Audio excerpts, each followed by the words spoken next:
We are Maria and Nicole. We're two secular homeschooling moms that have been there, done that. Today's episode might be a controversial one.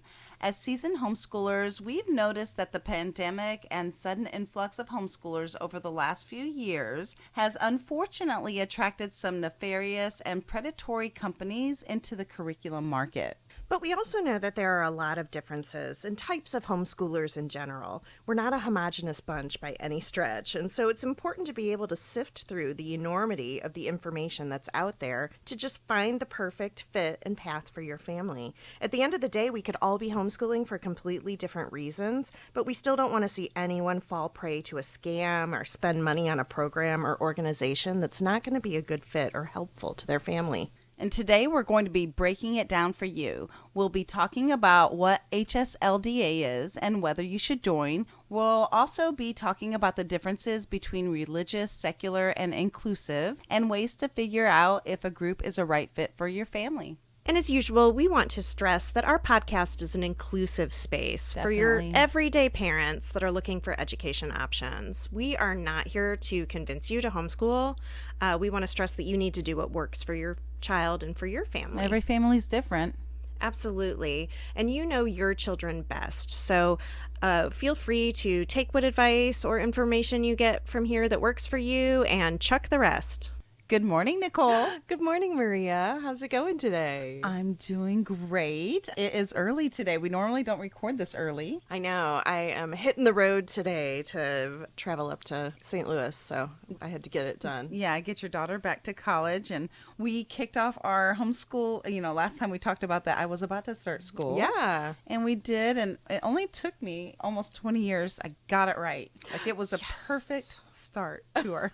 Oh, my goodness. So I do a soft start for an entire week where we start classes next week. Yeah, we kind of lay out expectations, time management, and all that stuff, and download any syllabi and anything that we need. Yeah. And it was just seamless. It was perfect. Oh my gosh, that's perfect. And we've had a couple not back to school events this week that you planned for our group. We went to Top Golf, and that was fun with a bunch of teenagers. And that was in the middle of the day. And I went to play tennis with my friends later that night. They're like, "How was work?" And I'm like, "Well, I top golf all day."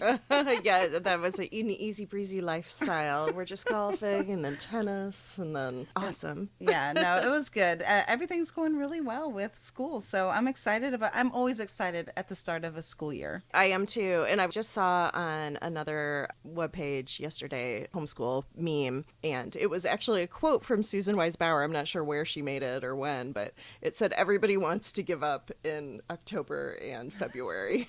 It's true. Which is true. So, we've talked about that. We got to ride this high. Ride the high. Back to school and get all peppy and everything. I've got everything ready for next week. It's exciting. I love new beginnings. I love fresh starts, just whatever. No, I actually need to start that whole new workout routine too. Oh, gosh. So. Well, we finally can because we had a cold front here in Texas where it's been like 187 degrees every day all summer long. And it's only like 10 degrees cooler, but we're all like, whew. Yeah. Fall. Pumpkin spice. Yeah, I think it was 95 the other day. I know. And everybody's like, "Whoa, it's so cold. I need a sweater." Sweater weather. It was crazy. But, well, you know what? Let's get into this hard-hitting expose episode that we're doing today. Dun, dun, dun. So it goes without saying that transparency varies between organizations and online groups and companies, and finding conflicts of interest can be daunting. By honing your critical thinking skills when evaluating and being mindful of different biases, you can navigate the complex landscape of information and make more informed judgments. When looking at homeschool organizations, groups, and curriculum purveyors, you want to examine ownership of the organization. You want to determine if there are any potential conflicts of interest based on the political or corporate affiliations of the owners. Media consolidation or bias can influence the content and the presentation of any news that they put out. Right. You also want to scrutinize their funding sources. Look for any financial ties or affiliations that may influence the information that's presented. Consider whether the funding sources are vested in a particular outcome or narrative. Is this spin-off group that's owned or operated by a different, larger company with a different viewpoint? And don't just look at who donates or sponsors them. Who do they donate to, and who do they sponsor? Exactly. Do you want your money going to these groups? Right. And likewise, what are their connections? You want to examine any potential affiliations that individuals posting or the organization may have. Does a financial or professional relationship impact their objectivity or bias? Do they feature a review or advertisement from a public figure that has absolutely nothing to do with education? Right? Is it a real person with experience? Sometimes in homeschool groups, there's brand new profiles with like only a couple Facebook friends and or a stock photo. And you can easily search in a group to see if somebody's been posting repeatedly about a certain product and maybe nothing else. That's a big red flag. It's also typically against the rules of most groups to post without identifying that you're affiliated or employed by the company that you're promoting. Yeah, and you also want to evaluate any disclosure statements. If a homeschool organization lacks transparency or has incomplete disclosures, that is a red flag too. If I can't even identify what the company's worldview is, there's a chance that they aren't even aligned with your family's values. And if they aren't, you won't want to purchase their product. Right. Cross-check multiple sources. Verify information by seeking diverse sources and experiences. Relying on a single source or an outlet increases the risk of biases and conflicts of interest. So use that search bar. See what other users are saying, and don't trust the company or organization to vouch for themselves. Yeah, these are simple things that you can do to determine whether a company or a group is legitimate and worthy of your membership and money. So one of the biggest things that you'll see on posts and pages about getting started in homeschooling is the advice to immediately join HSLDA or other state-focused homeschooling associations. So do I need to join HSLDA, which is the Homeschool Legal Defense Association? Well, back in the early 1980s, home education was widely illegal and still typically fell under truancy laws and statutes which govern compulsory education in many states. In response, a batch of lawyers founded the HSLDA and over the decades have pursued the abolishment of homeschooling regulation and oversight. And they've largely succeeded. Not only is homeschooling legal in every state, but in some states, parents aren't even required to notify anyone of their intent to homeschool. And we're in one of those states, and we've talked about this before, that while we love the ease of homeschooling here and being completely off the grid, it does make you realize that any homeschool statistics about Texas are completely fabricated. No one has any idea how many of us there really are. I know, isn't that kind of crazy? Yeah. I mean, there may be a number of kids who've left school, maybe they've tracked that way, but there's no real list of homeschoolers otherwise. Like, none of our kids have ever been in the system. Yeah, mine, they're not even tallied in any of those statistics. Yeah, no. I thought it was completely bizarre when we moved here and didn't have to provide any information. I didn't really think it was that big of a deal to just file a letter of intent in other states. They're just very simple. And the HSLDA defines themselves as a nonprofit organization in the U.S. that advocates for the rights of homeschooling families and provides legal support to homeschooling parents facing legal challenges. And the organization's stated mission is to preserve and protect the rights of parents to educate their children at home. I know, sounds like something we'd be on board with, right? Sounds like it. However, some critics and observers have speculated about hidden agendas or broader motivations behind the organization's activities. For one, they're primarily a lobbying group. Right, and lobbying involves advocating for specific policies, legislation, or regulations to government in order to influence the decisions and actions of lawmakers. And HSLDA advocates for laws and regulations that support the rights of homeschooling families and parents who choose to educate their children at home. But their lobbying efforts typically revolve around issues related to homeschooling regulations, parenting rights, and educational freedom. This can include advocating against overly restrictive regulations or requirements that could impede parents' ability to homeschool their children. Often, though, there is an underlying agenda to promote conservative Christian values and religious beliefs through homeschooling, and they may be more focused on shaping the curriculum and educational content according to these values. Yeah, and HSLDA's Homeschooling Foundation is a member of the American Legislative Exchange Council, the ALEC, and that's an organization that drafts model conservative legislation for distribution to state legislatures, and they are on ALEC's Education Task Force. Catherine Brightbill is a policy analyst at the Coalition for Responsible Home Education. This is an organization founded by homeschool alumni who seek sensible homeschooling reforms. And she says this about HSLDA. HSLDA has had an outsized role in shaping homeschool culture, including secular homeschool culture. Whatever noble motivations they may have had to help homeschoolers at the organization's onset, their belief that children don't have rights, that only parents have rights, combined with the decision to take parents' claims at face value instead of vetting the cases they choose, has made them an organization that enables child abuse and educational neglect. Yeah, their focus on policy and legislation also has an impact on public education. There are concerns that a strong homeschooling movement supported by organizations like HSLDA might lead to decreased funding and support for public education, and that can potentially weaken the overall quality and accessibility of education for all children. I mean, we're already seeing this happen with school choice and voucher legislation that's come up this year in a lot of states, and the overall destabilizing of the public school system. Yeah. And another thing about HSLDA is that they do not serve all families. Mm-mm. Unless you're a Christian family, and I mean a documentably Christian family, there's a very good chance that they will not represent you.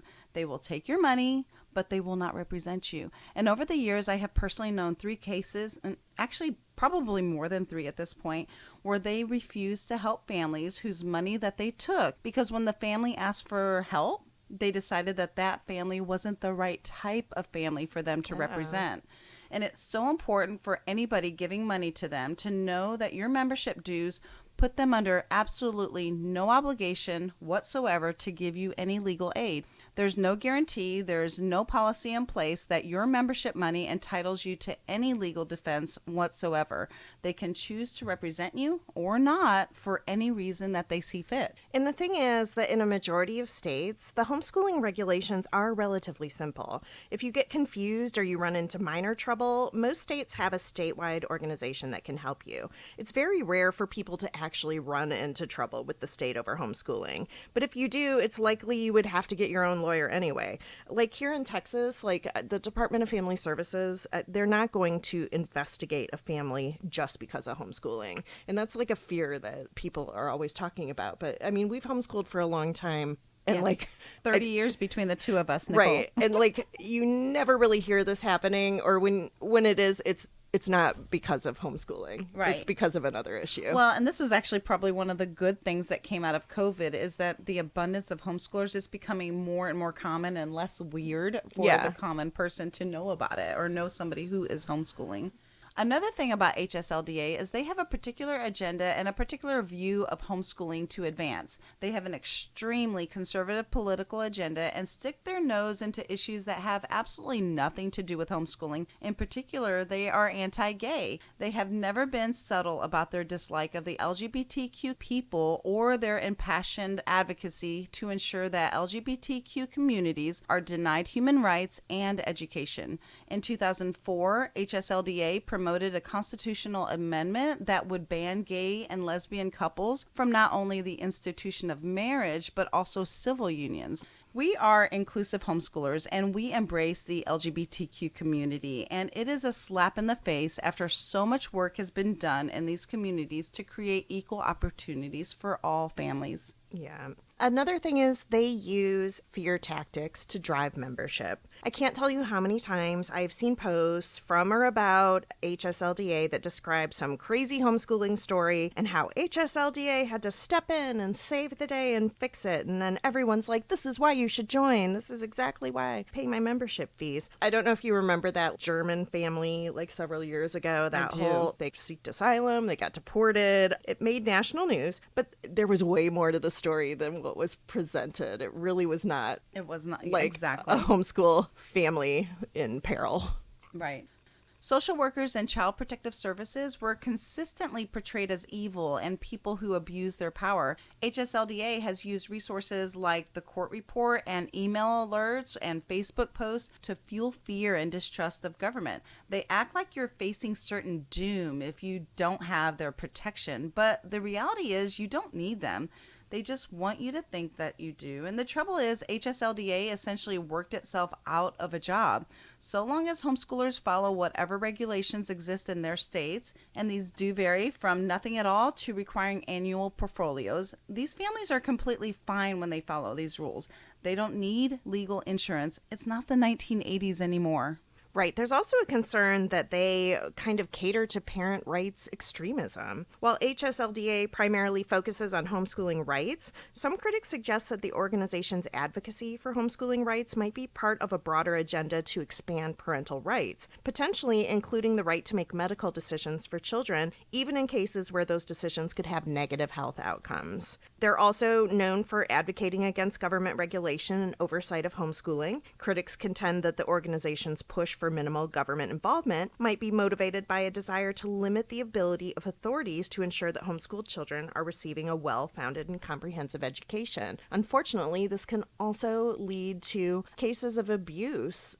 And there are concerns that HSLDA's support for homeschooling could potentially enable some families to isolate their children from diverse viewpoints and experiences. Critics worry that this isolation could lead to indoctrination and limit children's exposure to a range of perspectives. Yeah. And lastly, almost all the information that they provide is also available for free online. You can find it everywhere, seriously. You do not need to pay for a membership when all of this information is accessible. Right. HSLDA has developed a brilliant company strategy, fear-mongering.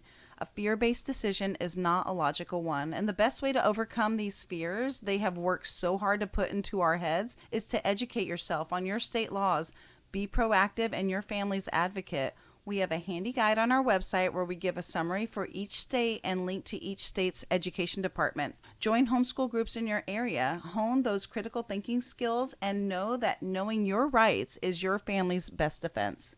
So just a reminder that this is a weekly episode. We drop one every Thursday morning just for you.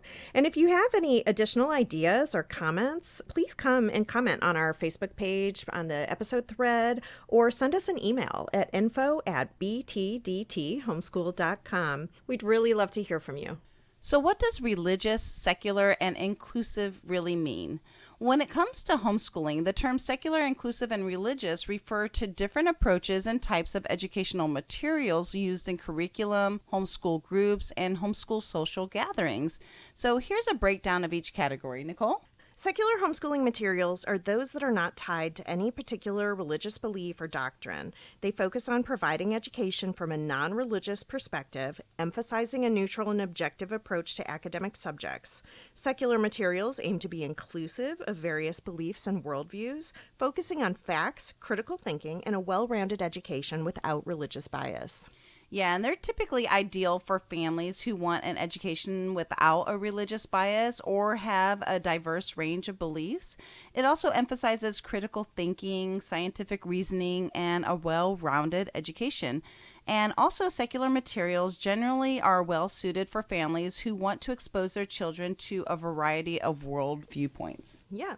So inclusive homeschooling materials are going to take into account the diversity of beliefs, cultures, and backgrounds among students and families. These materials strive to represent a wide range of perspectives, experiences, and identities. And inclusive materials acknowledge and respect differences, fostering an environment where students can learn about and appreciate various viewpoints and cultures. Inclusive materials are suited for families who value diversity, cultural awareness, open-mindedness. They're going to foster an environment of tolerance and respect for different perspectives. And inclusive materials can also help children develop empathy and an understanding of global issues. And then moving on to religious materials, and religious homeschooling materials are rooted in the specific religious faith or belief system. They incorporate religious teachings, values, perspectives into various subjects across the entire curriculum. And these materials are often used by families who want to provide a religious education that aligns with their faith. Religious homeschooling materials can be tailored to different denominations and belief systems, and it allows families to integrate their religious beliefs into their children's education. And I see it in everything, even in math sometimes. I know, it always seems weird to me that you can make math religious, but religious materials typically are going to be chosen by families who wish to integrate their religious beliefs into their children's education. They provide a foundation for spiritual and moral development aligned with a specific religious teaching. They're also tailored to families who prioritize passing down religious traditions and values. So to further complicate things, though, there's also some homeschool curricula and groups that are designated as neutral.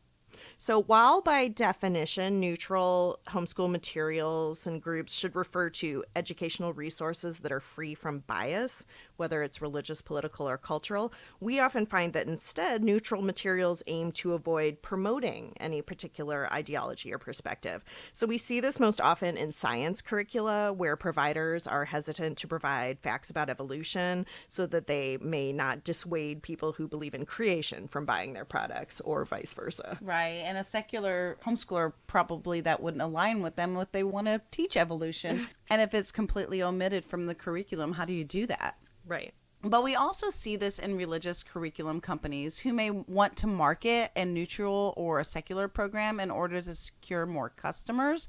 And it's important to note that just removing Bible quotes or religious content does not make a program secular.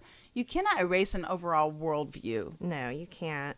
And this can get really tricky for secular schoolers because, over the years, secular groups have gotten to be really strict about these definitions too.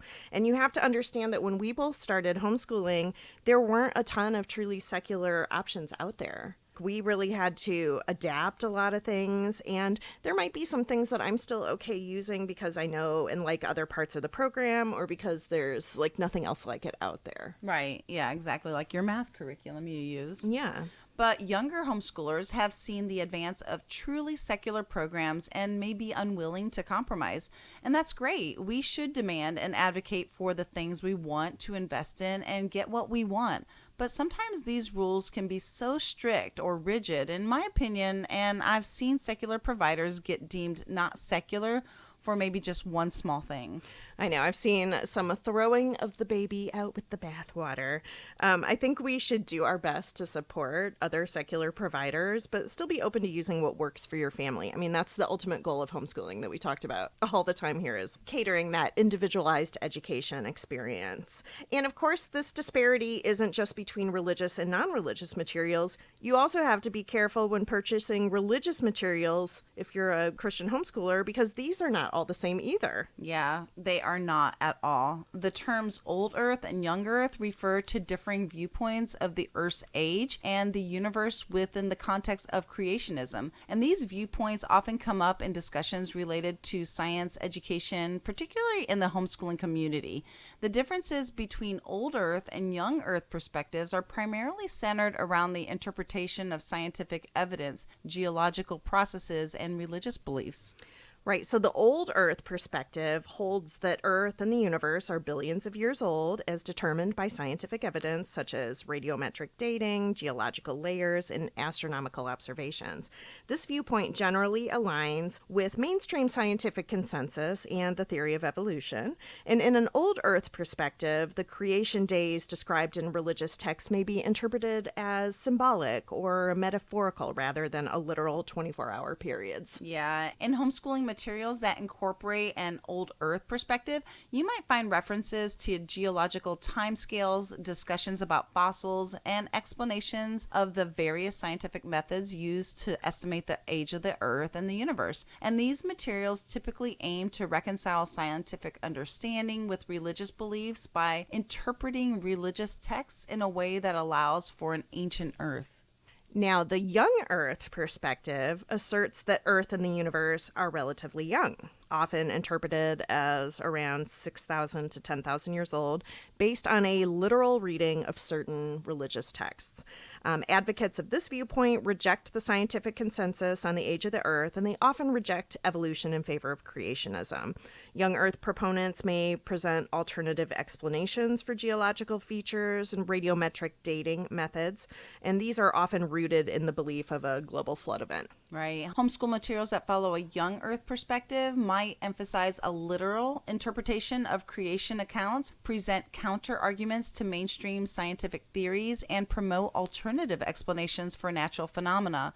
And these materials typically align with religious organizations or ministries that advocate for young earth creationism. A lot of times they like to put out their own curriculum to promote their agenda. I never really knew this whole young earth theory was a thing until I started homeschooling in Texas. It might have been when we went camping at Dinosaur Valley State Park, and then I saw that there was like a creation museum next door. Oh, that's such a great park, though. I do love Dinosaur Valley. Ultimately, when selecting homeschool materials, it's so important to align your choice with your family's values, your beliefs, and all of the educational goals that you laid out. It's sometimes baffling to see people make big purchases without fully researching the simple idea of worldview, or they choose a free curriculum because it's free and it doesn't align with their family. Don't do it. It's not worth it. Right? No matter what your worldview is, I think everybody would want to know that what they're buying aligns with their beliefs. Right. Then they say, oh, I don't mind because it's free. Well, you may want to buy something that's of value for your family because your children this is actually changing their worldview. Exactly. And it's not going to be in line with yours. So consider what type of education you want to provide for your children and choose materials that support those objectives. It's also worth noting that some families blend different types of materials to create a well-rounded and personalized curriculum. I know I do, and I love that. Right. It's, again, that beauty of homeschooling. So now, of course, there is a big difference between not quite grasping the importance of worldview in your choices and downright getting scammed. So let's talk about some of these nefarious homeschool curriculum purveyors and how to avoid them. Well, this again is something that really started to become a problem since COVID. Maybe before doing our own podcast and doing so much research, we didn't see it as much, but there definitely was a surge because of a sudden awareness in an untapped market. Right. I think following the pandemic, when you had a ton of people that were coming into this quick, they're desperate, they're looking for answers quickly, it was a prime time for companies or people to take advantage. And they did. And like we mentioned earlier about using your critical thinking skills to determine the legitimacy of groups and organizations, we highly recommend taking the following steps before purchasing a curriculum or a program. Number 1, check the company's official website and online presence. Legitimate companies typically are going to have a professional website with clear information about their products and services, and they're going to have contact details and terms of use. Yeah, did their company and website just go up in the last couple of years? Can you find information about the company prior to that? Or is their name very similar to another popular curriculum that is actually legitimate, but so close in name that you may accidentally buy the wrong one? Let me tell you, that's not an accident. Not an accident at all. Does the company have a website that attracts certain vague keywords? I mean, we're all trying to attract people with keywords, but one I'm thinking of in particular recently had a web address that read something like online homeschool curriculum, when it's a company that does not actually provide online homeschool curriculum, just PDFs. They recently changed the address after that kept coming up, but you can still route to it through there. Isn't that crazy? It sure is. Totally sketchy. Does the company advertise deceptively by putting fake profiles in homeschool groups or even setting up fake homeschool groups themselves in which they can block any negative commentary about their products or advertise without regard to the rules? One such company set up a homeschooling group in each state that they run. They also got mad that they were banned from a popular middle and high school homeschooling group and set up their own with a really similar name. Not surprisingly, we've both been banned from this company's fake groups by calling them out.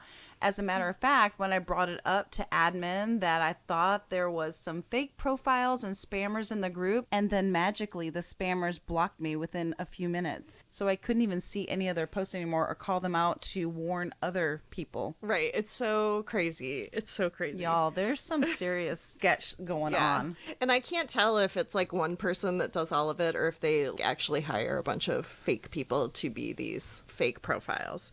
And, you know, typically homeschool groups have rules about spam and advertising. It's typically not considered appropriate on most groups to provide like affiliate links or links to groups without indicating that it's your group or your company. And there's a very popular homeschool company that pays people for posts with links. And several groups have made rules that you cannot mention this group with the clickable web address. You have to say like blank blank .com, spell out the .com. And it made me completely wary about the company in general when I found out that they did this. Yeah, there's a local husband and wife with a homeschool business in which the husband will come on and he posts and he talks vaguely, never mentioning his wife's business, but they've been banned from a couple of groups for deceptive marketing practices. I know.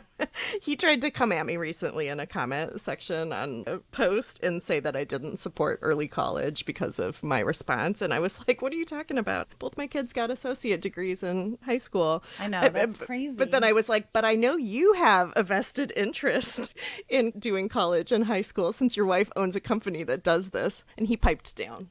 Oh my gosh, that's crazy. You know, legit companies are usually pretty open about who their experts are writing their programs to. They usually want you to see that their writers are actual people that have some kind of education or relevant professional experience in the subject that they're writing about. They probably will actually have a photo, a real photo of a real person, not a watercolor avatar, much like an author bio does, like on any other book. Right. And that writer, you should be able to Google them and see them too. Right. And see what they're... Are they legitimate? Right. Here's your professional experience. You're a homeschool mom of 25 years. It doesn't need to be like education. You don't need to hold multiple degrees. We've already talked about that. Right. But hopefully you actually are a homeschool mom or parent. Right. You want to ensure that the company provides valid contact information, including an email, address, phone number, and physical address. Legitimate companies are going to be transparent about their location and how to reach them. You also want to look for reviews and testimonials from customers who have used the company's products or services. Online reviews can provide insights into the company's reputation. Right. And make sure that those reviews and awards won are from actual legitimate reviewers and resources. Like we've mentioned Kathy Duffy before as a great source for curriculum reviews. But one such predatory company lists themselves as award winning. Everybody's always, oh, it's great. It's award winning. I'm always like, what awards? Like what awards are out there? But ironically, the link to the award that they've won is from a website that they also own. And all the other...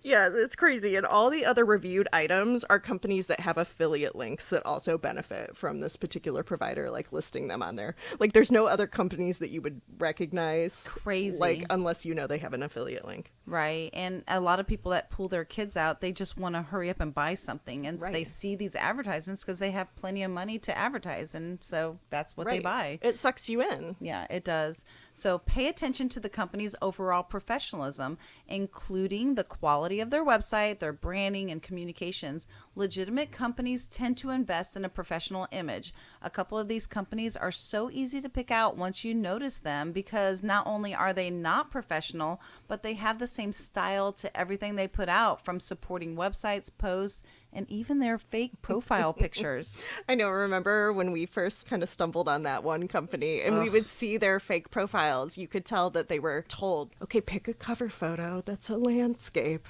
Pick a profile picture that's a flower or the back of a kid's head so it looks like you have kids, even though you're probably like 22. And like if their profile is 2 months old and they have one friend, right, that might be a clue in that they might not be legitimate or even a real person. Or they had 5 friends, but those 5 friends were the other profiles that we'd already picked out as being fake. Right. You can also check to see if a company is registered with relevant authorities in its jurisdiction. Legitimate companies have official business registrations and licenses, so you can contact their customer support with any questions and concerns you might have, and legitimate companies will provide prompt and helpful responses. It's kind of an indicator that they're legit. Right. A very popular homeschool company last year made a big change in how you could use their product, resulting in tons of homeschoolers losing their students' work and records for the entire year. When parents complained online, they were blamed for using the product incorrectly, and their posts were deleted by the company. And then the owner came on and doubled down with some really ugly comments about homeschoolers in general. And they lost so much business when that happened. It was mind-blowing. We personally never looked at them as a resource in the first place because the owner was in a cult and lacked professional education experience in the first place. But a lot of people were apparently willing to overlook that for $25 a month. You get what you pay for. Yeah. Search for companies in homeschool groups and see the ones that do not provide as promised and then do not refund when they say they would. Also, when you see a post or recommendation, click on that person recommending to see if they are also contributing to the community, or are they just promoting this product over and over and over again. Right. Like you can go in and search their other posts. If that's the only thing that they're ever posting about, your chances are they work for them. Another red flag to be cautious of is companies that ask for personal or financial information upfront, make unrealistic promises, or pressure you to make really quick decisions. Yeah, what about lifetime memberships? No way. I would seriously advise against buying anything marketed as a lifetime membership. There's no way that my kids, or really anybody's kids that I know, that learn the same way as they have grown and matured. Their needs have changed, their life has changed, and the things that you want to teach your children and how you want to teach them has also shifted. So often people are stuck with a lifetime membership that they can't use because it doesn't even work for their family anymore. And what about a program that is for sale for this week only or deeply discounted? Sometimes these programs are actually always for sale. You just happen to pop on it right then. Right. Or it's like going to a store like Justice or Bed Bath & Beyond. Though both of those are closed. You can't go to those anymore. But, you would go in and you would have your 20% off coupon and the store's running a sale that's also 20%. It's not that you're actually getting 20% off. It's that the entire store is upcharged 20% and you're actually paying the real price. But everyone likes to feel like they're getting a deal, right? So this can prompt people to make some quick decisions when they really should have taken a couple minutes to research. Definitely. We ultimately decided not to name names in this episode because these are businesses that make money and they probably can afford lawyers, whereas we here at BTDT Homeschool are doing this as our passion project and we are existing to only help others. We've already seen how they block and delete comments online, and you're totally welcome to message us before buying and verify that this is not the company we're talking about, though. Wink, wink. We totally have your back. We have your back. And after you finish listening to this episode, be sure to visit our website. We're going to write up all of the show notes and have links to everything that we're talking about, so it's just really easy for you to access and reference. Every week, I like to create free resources that complement that episode, so be sure to sign up to our newsletter so you don't miss any of that exclusive content. If you're on Facebook or Instagram, we would love it if you went out there and gave us a thumbs up or even comment on the episode thread. So how do I find out if a group is right for my family? So what about in-person groups, local homeschool co-ops, university model schools, pods, like all of these different things?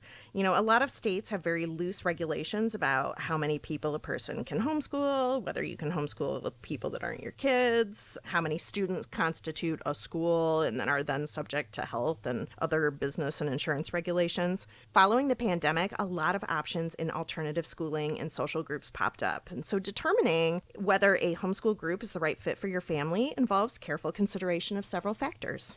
And here's a step-by-step guide to help you make an informed decision. You want to start by researching the homeschool groups available in your area. You can use online homeschooling forums, social media groups, local community centers, and homeschool association websites to find potential groups. Right. I personally like to always search with words like secular or inclusive. If these are not included, then I'm going to assume that the group is a religious one as a default. Especially here in Texas. Right. Look into the activities and offerings provided by the group. Some homeschool groups focus on field trips, social events, co-op classes, and extracurricular activities. Assess whether these align with your family's interests and needs. Yeah, one thing that we found difficult sometimes were groups that had like really strict age limits on things. Often homeschool families have multiple age kids, and this can be difficult when we're typically also the only parent available to take them. And generally, I understand, having age groups for teens and such, but sometimes if a group has too many different age designations, it can be an indicator that it's not quite created by a homeschooler or group that understands that we're all kind of in it together. Yeah, or just not be a fit for your family. That might work really well with ones who just have one child. Yeah. And you want to consider your family's homeschool goals and educational philosophy. Different homeschool groups might have varying approaches to teaching, to curriculum, and learning styles. Remember that homeschoolers are all very different. Some families may want to outsource more than others. Some may want to outsource academics, or some may only want to do extracurriculars or field trips.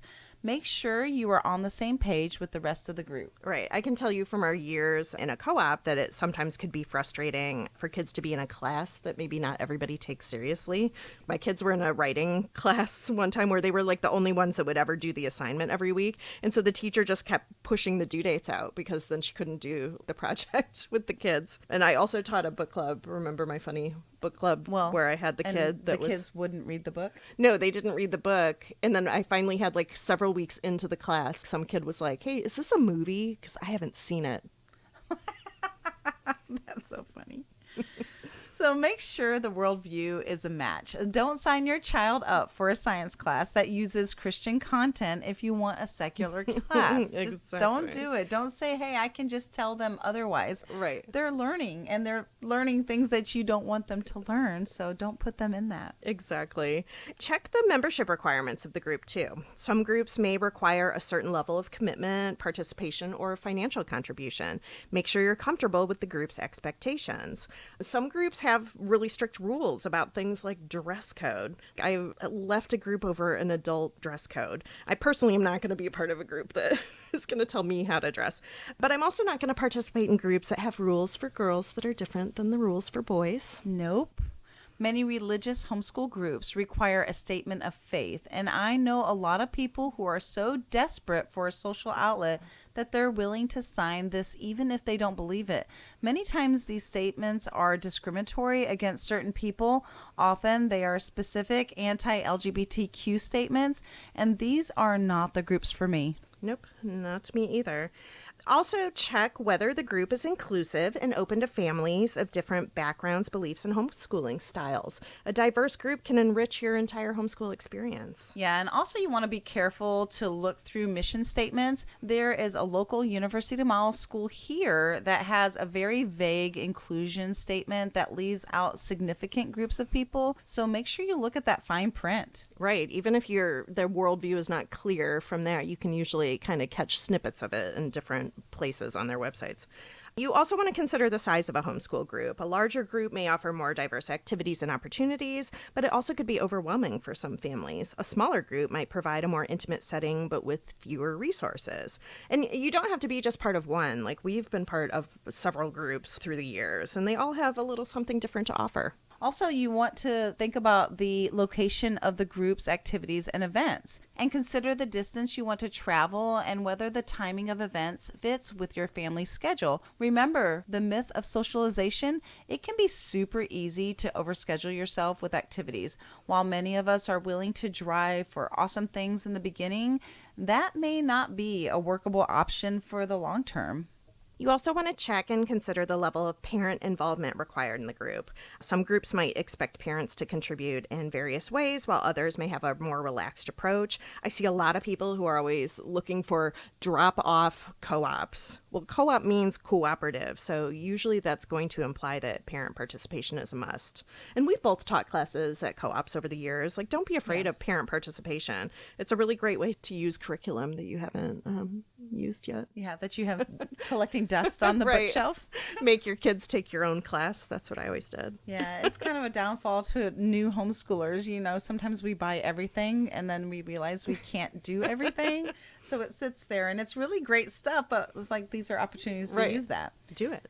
You also want to, if possible, attend a few events or activities hosted by the group as a trial before committing. If the group offers orientation sessions or informational meetings, attend one to learn more about the group's structure, their goals, and expectations. This will give you a firsthand experience of the group's dynamics and whether it suits your family. Sometimes I like to just meet up at the park and see if our kids get along too. Right. Yeah. You want to see if you vibe with them. Some groups even require this of you before you attend. One group that we're members of make you come to like a park day before you're actually able to sign up for the group, right, so that they can meet you in person. And I've also mentioned before that my family has a rule of trying everything 3 times. So sometimes a group changes from week to week. Give it more than one chance. You might meet your new bestie family on the 3rd trip. Right. As the kids get older, this gets harder and harder, I will say. It really does. So reach out to current members of the homeschool group that you're considering and ask about their experiences. Their insights can provide a lot of information about the group's strengths and their potential drawbacks. But most of all, trust your instincts and how you feel about the group after gathering information and interacting with some of its members. If something doesn't feel right, it's okay to explore other options. Right. Every family's unique, and the right homeschool group for one family might not be the best fit for another. So take your time, gather information, prioritize what aligns best with your family's values. So tune in next week, episode 45, which is going to be the 8th in our high school series. We're going to be talking about high school socialization. How much time should my high schooler spend with friends? What can I do to help my high schooler develop meaningful friendships? And should my high schooler date? Ooh, dating. That's going to be a good one. Yeah, we're going to talk about all that and more. See you later. Cheers. Be sure to check us out on our website at btdthomeschool.com, as in been there, done that, btdthomeschool.com. You can join our mailing list and get news and updates on future podcasts, and be sure to subscribe on your favorite podcast platform and follow us on social media, Facebook, Instagram, Twitter, TikTok, at the BTDT Been There Done That Homeschool Podcast.